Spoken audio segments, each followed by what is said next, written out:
ഇനി ഈ 15 ദിവസം കൊണ്ട് എനിക്ക് ആക്യുറസിയും പെർസെൻറ്റൈലും ഇമ്പ്രൂവ് ചെയ്യാൻ പറ്റുമോ? എനിക്ക് 60+ മാർക്സ് സ്കോർ ചെയ്യാൻ പറ്റുമോ? എത്ര ചെയ്തിട്ടും പെർസെൻറ്റൈലും ആക്യുറസിയും കൂടുന്നില്ല. എന്താണ് ഇതിന് കാരണം? എങ്ങനെയാണ് അത് ഇമ്പ്രൂവ് ചെയ്യുന്നത്? ഇങ്ങനെയൊക്കെയുള്ള ഡൗട്ട്സാണ് നിങ്ങളുടെ മുൻപിലുള്ളത്. Hi guys, it's me the Mallu bank. അപ്പോൾ SBI POയുടെ എക്സാം ഡേറ്റ്സ് റിലീസായിട്ടുണ്ട്. 2nd, 4th ആൻഡ് 5th ആയിരിക്കും നമ്മളുടെ എക്സാംസ് ഉണ്ടാവുന്നത്. ആൻഡ് ഇനി ഹാർഡ്ലി 15 ഡേയ്സ് ആണ് ലെഫ്റ്റ് ആയിട്ടുള്ളത്. ഇത്രയും ദിവസത്തിനുള്ളിൽ ഞാൻ എന്തൊക്കെയാണ് ചെയ്യുന്നത് എന്നുള്ളതാണ് ഇപ്പോൾ നിങ്ങളോട് പറയുന്നത്. ഇപ്പോൾ ഓൾമോസ്റ്റ് ഒരു 3 to 4 ഡേയ്സ് ആയിട്ട് ഞാൻ പ്രാക്ടീസ് ചെയ്യുന്ന കാര്യങ്ങൾ എന്തൊക്കെയാണെന്ന്, ഇംഗ്ലീഷ്, ക്വാൺസ്, റീസണിങ്, ഇതിന് മൂന്നിനും ഞാൻ എന്താണ് ചെയ്യുന്നത് എന്നുള്ളതാണ് പറയുന്നത്. സോ നമുക്ക് സ്റ്റാർട്ട് ചെയ്യാം. ഫസ്റ്റ് വന്നിട്ട് ഞാൻ എൻ്റെ ഡേയിനെ 3ആയിട്ടാണ് ഡിവൈഡ് ചെയ്തിരിക്കുന്നത്. അതായത് Day 1, Day 2, Day 3 ഇങ്ങനെ 3ആയിട്ടാണ് ഇപ്പോൾ ഉള്ള ദിവസങ്ങളിൽ ചെയ്യുന്നത്. ഓക്കെ, അതിൽ ഫസ്റ്റ് ദിവസം ഞാൻ ഇപ്പോൾ കൊടുക്കുന്നത് റീസണിങ്ങിനും, സെക്കൻഡ് ഡേ ക്വാൺസിനും, തേർഡ് ഡേ ഇംഗ്ലീഷിനും. ഇങ്ങനെ 3ആയിട്ടാണ് ഉള്ള സബ്ജക്ട്സിനെ 3 ഡേയ്സിലായിട്ടാണ് ഇപ്പോൾ ഞാൻ പ്രോപ്പറായിട്ട് നോക്കിക്കൊണ്ടിരിക്കുന്നത്. എങ്ങനെയാണ് ഡീറ്റെയിൽ ആയിട്ട് നോക്കുന്നതെന്ന് പറയാം. ഇപ്പോൾ Day 1 റീസണിംഗ് ആണ് എടുക്കുന്നതെങ്കിൽ റീസണിങ് മാത്രമായിരിക്കും അന്നത്തെ ദിവസം നോക്കുന്നത്.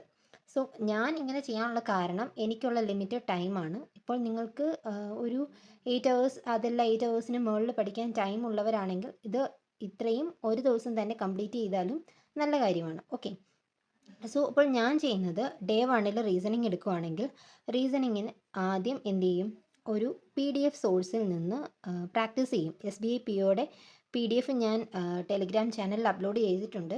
ആ ടെലിഗ്രാം ചാനലിൽ നിങ്ങൾ ജോയിൻ ചെയ്യുകയാണെങ്കിൽ നിങ്ങൾക്ക് PDF ഫ്രീ ആയിട്ട് അവൈലബിൾ ആവുന്നതായിരിക്കും. സോ ട്രസ്റ്റഡ് സോഴ്സിൽ നിന്നുള്ള നല്ലൊരു പെയ്ഡ് PDF ആണ്. സോ ഞാൻ ഫ്രീ ആയിട്ടാണ് പ്രൊവൈഡ് ചെയ്യുന്നത്. ജസ്റ്റ് ഒന്ന് ചെക്ക് ചെയ്ത് നോക്കുക. അപ്പോൾ അവിടെ നിന്നുള്ള ആ ഒരു SBI PO റിലേറ്റഡ്, അതായത് നമ്മളൊരു എക്സാമിന് പ്രിപ്പയർ ചെയ്യുമ്പോൾ ആ ഒരു എക്സാം റിലേറ്റഡ് കണ്ടൻറ്റ് തന്നെ എക്സാമിന് വേണ്ടി യൂസ് ചെയ്യാൻ ശ്രമിക്കുക. SBI POയ്ക്ക് വേണ്ടി പ്രിപ്പയർ ചെയ്യുമ്പോൾ SBI PO റിലേറ്റഡ് ആയിട്ടുള്ള ക്വസ്റ്റ്യൻസും പാറ്റേൺസും ഒക്കെ ചെയ്യാൻ ശ്രമിക്കുക. ഓക്കെ, സോ അതിൽ നിന്ന് ഒരു Day 1, Day 2 എന്നുള്ള സെറ്റാണ്.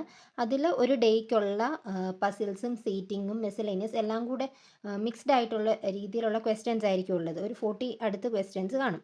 അത് മൊത്തം സോൾവ് ചെയ്യും. ഓക്കെ, ഇപ്പോൾ രാവിലെയാണ് എണീക്കുന്നതെങ്കിൽ രാവിലെ ആദ്യം എഡിറ്റോറിയൽ സ്കിപ്പ് ചെയ്യാതെ ചെയ്യും കേട്ടോ. ആദ്യം എഡിറ്റോറിയൽ അത് ഏത് ഡേ ആണെങ്കിലും ചെയ്യും. എഡിറ്റോറിയൽ ചെയ്തതിന് ശേഷം ഈ ഒരു PDFൽ നിന്ന് അത്രയും ഒരു ക്വസ്റ്റ്യൻസ് വർക്കൗട്ട് ചെയ്യും. ദെൻ നെക്സ്റ്റ് ചെയ്യുന്നതാണ് സെക്ഷണൽ മോക്ക്. ഒരു സെക്ഷണൽ മോക്ക് എടുക്കും. അത്രയും PDF നമ്മൾ ചെയ്തതിന് ശേഷം എനിക്ക് എന്തെങ്കിലും ബെനിഫിറ്റ് ആ ഒരു PDFൽ നിന്നുണ്ടായിട്ടുണ്ടോ എന്ന് മനസ്സിലാവണമല്ലോ. സോ അതിനുവേണ്ടി ഒരു സെക്ഷണൽ മോക്ക് എടുക്കും. ദെൻ ആ ഒരു മോക്ക് അനലൈസ് ചെയ്യും. ഓക്കെ, ആ ഒരു മോക്ക് അനലൈസ് ചെയ്യും. ദെൻ അതിന് ശേഷം എന്ത് ചെയ്യും, ഒരു വീഡിയോ ക്ലാസ് കാണും. വീഡിയോ ക്ലാസ് കാണുക എന്ന് ഉദ്ദേശിക്കുന്നത് ഇപ്പോൾ ടോപ്പ് 50 പസിൽസ് അല്ലെങ്കിൽ ടോപ്പ് 50 സീറ്റിംഗ് എന്നൊക്കെ പറഞ്ഞ് YTയിൽ ഓരോ ടീച്ചേഴ്സ് ഇങ്ങനെ ലൈവ് പോകുന്നുണ്ടായിരിക്കും. അതിൻ്റെ റെക്കോർഡഡ് വേർഷനാണ് ഞാൻ എടുക്കുന്നത്. ഒരിക്കലും ലൈവ് ഞാൻ അങ്ങനെ കാണാറില്ല. എന്താണ്, പഠിക്കാൻ തോന്നുന്നില്ലാത്ത ഒരു സമയത്ത് മാത്രമേ ലൈവിൽ കയറാറുള്ളൂ. കാരണം നമുക്ക് അത്രയും ടൈം വേസ്റ്റ് ചെയ്യാനില്ല. റെക്കോർഡഡ് ആകുമ്പോൾ സ്കിപ്പ് ചെയ്ത് വിടാം. സോ ഞാൻ കാണുന്നത് ആ ക്വസ്റ്റ്യൻ വീഡിയോ ക്ലാസ്സിൽ നമുക്കൊരു പർട്ടിക്കുലർ ക്വസ്റ്റ്യൻ കാണിക്കും. ആ ക്വസ്റ്റ്യൻ തന്നെ സോൾവ് ചെയ്യാവോ എന്ന് നോക്കും. ആൻസർ കിട്ടുന്നുണ്ടെങ്കിൽ ആ സാറ് എങ്ങനെയാണ് സോൾവ് ചെയ്തതെന്ന് രണ്ടാമതേ നോക്കുകയുള്ളൂ. ആദ്യം ആൻസർ കറക്റ്റ് ആണോ നോക്കും. കറക്റ്റ് ആണെങ്കിൽ പിന്നെ ജസ്റ്റ് ആ മെത്തേഡ്സ് എന്താണെന്നും ജസ്റ്റ് ഒന്ന് കേൾക്കും. കറക്റ്റ് ആണെങ്കിൽ ഈസി ആയിട്ട് കിട്ടുന്നതാണെങ്കിൽ പിന്നെ അതിനുവേണ്ടി ഞാൻ സമയം കളയാറില്ല. ഓക്കെ, ഇത്രയും ചെയ്യും. ഇത്രയും ചെയ്തതിന് ശേഷം പിന്നെ ചെയ്യുന്നത് ഒരു ഫുൾ ലെങ്ത് മോക്കാണ്. ഫുൾ ലെങ്ത് മോക്ക് എടുക്കും. ഇത്രയുമാണ് ഒരു Day 1 ചെയ്യുന്നത്. ഇത്രയും ടൈം എന്ന് പറയുമ്പോൾ തന്നെ ഒരു 3 to 4 hours ഉള്ള കാര്യങ്ങളായിട്ടുണ്ട്. ഇത്രയും കാര്യങ്ങളെന്ന് പറയുമ്പോൾ PDF ചെയ്തത് തെറ്റ് അനലൈസ് ചെയ്തു. അങ്ങനെ ചെയ്യുമ്പോൾ തന്നെ കുറച്ച് ടൈം എടുക്കും. ദെൻ സെക്ഷണൽ മോക്ക് ചെയ്യുക, അതിനെ അനലൈസ് ചെയ്യുന്നത് നല്ല ഡീപ്പായിട്ട് തന്നെ ചെയ്യണം. എത്ര മോക്ക് എടുക്കുന്നു എന്നതല്ല പ്രധാനം, ആ ചെയ്യുന്ന മോക്ക് എങ്ങനെ അനലൈസ് ചെയ്യുന്നു എന്നുള്ളതിലാണ് നിങ്ങളുടെ തെറ്റ് മനസ്സിലാക്കുക എന്നുള്ളതാണ് ഏറ്റവും വലിയ കാര്യം. ഓക്കെ, അപ്പോൾ സെക്ഷണൽ മോക്ക് മാത്രം എടുത്താൽ പോരാ, അത് തീർച്ചയായിട്ടും അനലൈസ് ചെയ്യണം. ഓക്കെ, ദെൻ നെക്സ്റ്റ് വൺ അത്രയും കാര്യങ്ങളായിരിക്കും റീസണിങ്ങിന് വേണ്ടി ആ ഒരു ഡേ ചെയ്യുന്നത്. ദെൻ അതുപോലെ തന്നെ അതിൻ്റെ കൂടെ തന്നെ കറണ്ട് അഫെയർസ്. അപ്പോൾ ഇപ്പോൾ ഉള്ള ദിവസങ്ങളിൽ ഞാൻ ചെയ്യുന്നത് എന്തൊക്കെയാണെന്ന് ചോദിച്ചാൽ ഈ റീസണിങ്ങിന് വേണ്ടി ഇത്രയും സെറ്റ് ചെയ്യും. ദെൻ കറണ്ട് അഫെയർസും ആ കൂടെ നോക്കും. ദെൻ എഡിറ്റോറിയലും എഡിറ്റോറിയൽ ഞാൻ ഉപയോഗിക്കുന്ന സോഴ്സൊക്കെ കഴിഞ്ഞ വീഡിയോയിൽ ഇട്ടിട്ടുണ്ടായിരുന്നു. അത് നിങ്ങൾ നോക്കി കാണുമെന്ന് വിചാരിക്കുന്നു. ഇത്രയും കാര്യങ്ങളായിരിക്കും ഒരു ഡേയിൽ ഞാൻ ചെയ്യുന്നത്. ദെൻ നെക്സ്റ്റ് ഡേ ക്വാൺസ് ആയിരിക്കും ചൂസ് ചെയ്യുന്നത്. ക്വാൺസ് ചൂസ് ചെയ്യുമ്പോൾ എന്ത് ചെയ്യും, ആദ്യം ഒരു പി ഡി എഫ് സോഴ്സ് എടുക്കുന്നു. ദെൻ SBI PO റിലേറ്റഡ് ആയിട്ടുള്ള ക്വസ്റ്റ്യൻസ് ഒരു 30 to 40 ക്വസ്റ്റ്യൻസ് കാണും, അത് സോൾവ് ചെയ്യുന്നു. അതൊരു മിനിമം ഒരു 1 hour, മിനിമം അല്ല ഒരു 1 to 2 hours എടുക്കും. ഓക്കെ, നമുക്കറിയാം ക്വാൺസ് ആണ്, ഇടയ്ക്ക് സ്റ്റക്ക് ആവും. സോ ഒരു 1 hour എടുക്കും. ദെൻ അതിന് ശേഷം എന്ത് ചെയ്യും, ഒരു സെക്ഷണൽ മോക്ക് എടുക്കും. ഒരു സെക്ഷണൽ മോക്ക് എടുത്തതിന് ശേഷം അത് എന്ത് ചെയ്യും, അനലൈസ് ചെയ്യും. ദെൻ അത് കഴിഞ്ഞിട്ട് ഒരു വീഡിയോ ക്ലാസ് കാണും. ഓക്കെ, റീസണിങ്ങിനാണ് വീഡിയോ ക്ലാസ് കണ്ടില്ലെങ്കിലും കുഴപ്പമില്ലാത്തത്. ബട്ട് ക്വാൺസിന് നമ്മൾക്ക് ഉറപ്പായിട്ടും വീഡിയോ ക്ലാസ്സസ് ഡിപ്പെൻഡ് ചെയ്തേ പറ്റുകയുള്ളൂ അല്ലേ. സോ എന്തെങ്കിലും ഒരു ടീച്ചേഴ്സൊക്കെ ചെയ്യുന്ന ഒരു മെമ്മറി ബേസ്ഡ് പേപ്പറോ അതല്ല എങ്കിൽ ഒരു അരിത്തമെറ്റിക്കിൻ്റെ ക്ലാസ്സോ അല്ലെങ്കിൽ DAയുടെ ക്ലാസ്സോ അങ്ങനെ എന്തെങ്കിലും ആയിരിക്കും ചെയ്യുന്നത്. അത് ചെയ്യും. അരിത്തമെറ്റിക് ക്ലാസ് അതല്ല എങ്കിൽ DIയുടെ സെപ്പറേറ്റ് വീഡിയോസ് ഉള്ള ടോപ്പിക്ക് ഏതെങ്കിലും ഒരു പ്ലേലിസ്റ്റ് ആയിരിക്കും ചെയ്യുന്നത്. ഓക്കെ, ദെൻ അത് കഴിഞ്ഞിട്ട് ഒരു ഫുൾ ലെങ്ത് മോക്ക് എടുക്കും. ഓക്കെ, ഇത്രയുമാണ് ചെയ്യുന്നത്. ക്വാൺസിന് അങ്ങനെയാണ് ചെയ്യുന്നത്. ദെൻ ഇംഗ്ലീഷിനും ഇത്രയും ഡേ ടു, ദെൻ കറണ്ട് അഫെയർസും അതിൻ്റെ കൂടെ എഡിറ്റോറിയലും, ഇത്രയുമാണ് ആ ഡേയിൽ ചെയ്യുന്നത്. ദെൻ നെക്സ്റ്റ് ഡേയിൽ വരുമ്പോൾ ഇംഗ്ലീഷിന് PDF സോഴ്സ് ഫോളോ ചെയ്ത് PDFിൽ നിന്ന് ക്വസ്റ്റ്യൻസ് സോൾവ് ചെയ്യും. ദെൻ അതുപോലെ തന്നെ എഡിറ്റോറിയലിൽ തന്നെ നമുക്ക് ക്വിസ് അവൈലബിൾ ആണ്. സോ ഞാൻ ആ ക്വിസ് എടുക്കാറുണ്ട്.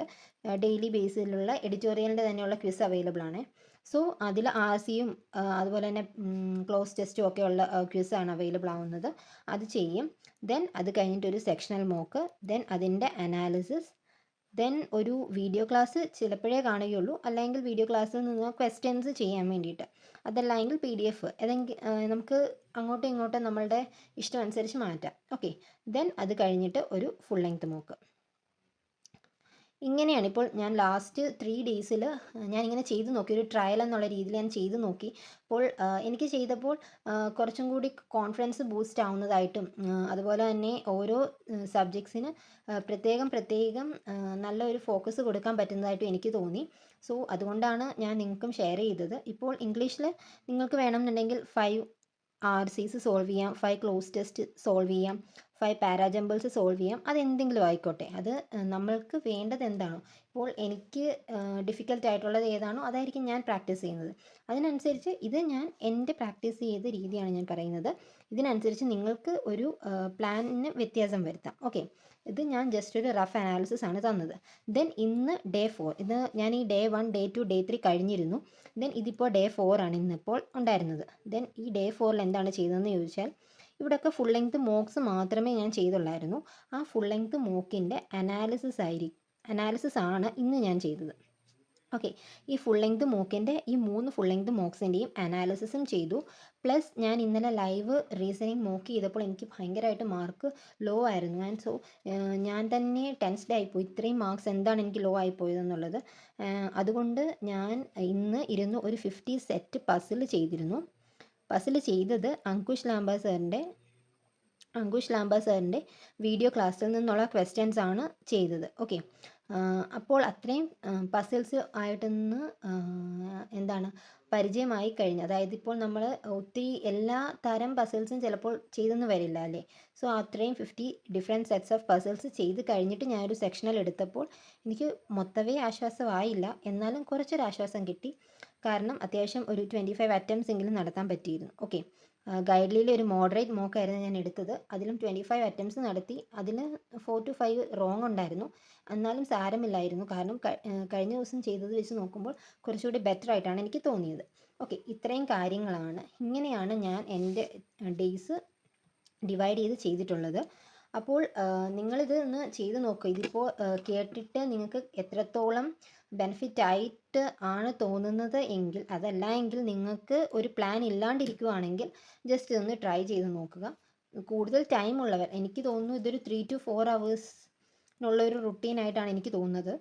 അപ്പോൾ അതിൽ കൂടുതൽ സമയമുള്ളവരെ എന്ത് ചെയ്യുക, റീസണിങ്ങിൻ്റെ കൂടെ ഒരു ഇംഗ്ലീഷും കൂടെ കൂട്ടിയിട്ട് ഡേ 1ഉം ഡേ 3 മേർജ് ചെയ്യുക ഒരു ദിവസം. ദെൻ ഡേ 2ഉം ഡേ 3 മേർജ് ചെയ്യുക. ഓക്കെ, അങ്ങനെ ചെയ്താലും നിങ്ങൾക്ക് ടൈം കുറച്ചുകൂടി എടുത്ത് പ്രാക്ടീസിന് കൂടുതൽ ഫോക്കസ് കൊടുക്കാം. സോ ഇനിയുള്ള ദിവസങ്ങളിൽ മോക്ക് ടെസ്റ്റും അതുപോലെ തന്നെ അനാലിസിസും അതുപോലെ തന്നെ പ്രാക്ടീസും ഒന്നിനൊന്നിന് ഇമ്പോർട്ടൻ്റ് ആണ്.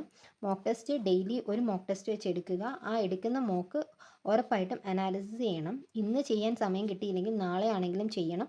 ദെൻ അതുപോലെ തന്നെ പ്രാക്ടീസ് ചെയ്യുക. ഓക്കെ, ഇപ്പോൾ ക്യൂസ് ഫോമാറ്റിലൊന്നും കിട്ടിയില്ലെങ്കിൽ പോലും ഫ്രീ PDFs അവൈലബിൾ ആണ്. ആ PDFs യൂസ് ചെയ്ത് പ്രാക്ടീസ് ചെയ്യുക.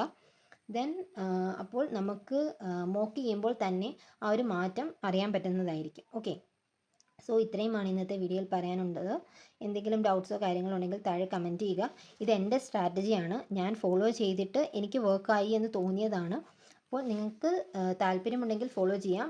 സോ ഇതാണ് എൻ്റെ ഒരു ടൈം ടേബിൾ ഞാൻ സെറ്റ് ചെയ്തിരിക്കുന്നത് എന്നുള്ളതാണ് പറഞ്ഞത്. Okay, so thank you for watching. Bye bye.